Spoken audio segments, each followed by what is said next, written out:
Hi అండి. ఎలా ఉన్నారు అందరూ? బాగున్నారా? నేనైతే చాలా బాగున్నానండి.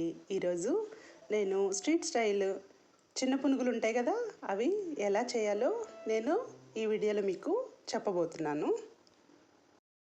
ఇది వర్షం వచ్చినప్పుడు వేడివేడిగా వేసుకొని తింటే చాలా బాగుంటుందండి.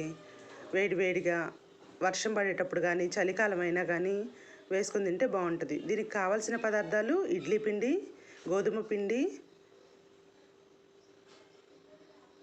జీలకర్ర, ఉప్పు, బేకింగ్ సోడా, ఉల్లిపాయ, పచ్చిమిర్చి, కొంచెం కరివేపాకు. ఈ ఉల్లిపాయ ముక్కల్ని చిన్నగా కట్ చేసుకోవాలి. అలాగే పచ్చిమిర్చి కరివేపాకును కూడా చిన్నగా కట్ చేసుకోవాలి. ఈ కట్ చేసుకున్న ముక్కల్ని ఇడ్లీ పిండిలో గోధుమ పిండి వేసుకొని, అంటే గోధుమ పిండి అయినా వేసుకోవచ్చు లేదా మైదా అయినా వేసుకోవచ్చు. మైదా హెల్త్కి మంచిది కాదు కాబట్టి నేను గోధుమ పిండి వేసానండి. గోధుమ పిండి వేసిన తర్వాత అందులో కొంచెం ఉప్పు వేయాలి. ఉప్పు, బేకింగ్ సోడా కూడా వేసి ముందు కలుపుకోవాలండి దాన్ని.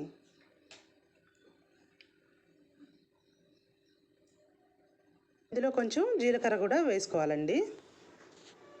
వేసుకున్న తర్వాత ఇవి ముందుగా కలుపుకోవాలి. అంతవరకు మిక్స్ చేసిన తర్వాత, ఎందుకంటే అవి మిక్స్ చేయకుండా ఉల్లిపాయలు వేస్తే సరిగా మిక్స్ అవ్వదండి. అందుకని చెప్పి ఇలా మిక్స్ చేసి పెట్టుకోవాలి. మిక్స్ చేసుకున్న తర్వాత కట్ చేసిన ఉల్లిపాయ ముక్కలు, పచ్చిమిర్చి, చిన్నగా కట్ చేసుకున్న కరివేపాకు ఉంది కదా, అవన్నీ అందులో వేసుకోవాలి. అవి కూడా వేసుకొని కలుపుకోవాలి.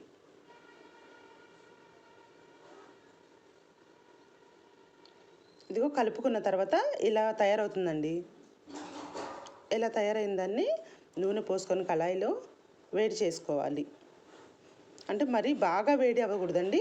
మీడియం హీట్ అయిన తర్వాత అందులో మనం ఇప్పుడు కలిపి పెట్టుకున్న పిండి ఉంది కదా, అవి చిన్న చిన్నగా వేసుకోవాలి. సోడా ఉప్పు ఎక్కువగా వేసుకోకూడదండి. సోడా ఉప్పు ఎక్కువ వేస్తే ఆయిల్ ఎక్కువగా పీలుస్తుంది కాబట్టి కొంచెం వేసుకోవాలి.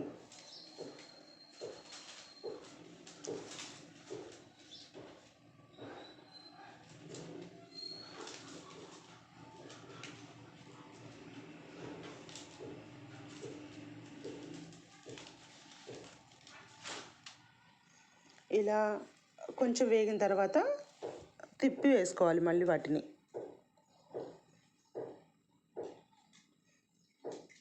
ఇలా గోల్డెన్ బ్రౌన్ కలర్ వచ్చిన తర్వాత తీసుకోవాలి.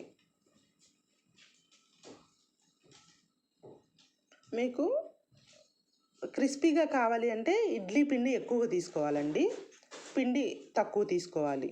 చూసారు కదండి, ఎంతో సింపుల్గా మనం పునుగులు వేసుకోవడం చూపించాను. ఎలా ఉందో మీ కామెంట్ రూపంలో తెలియజేయండి.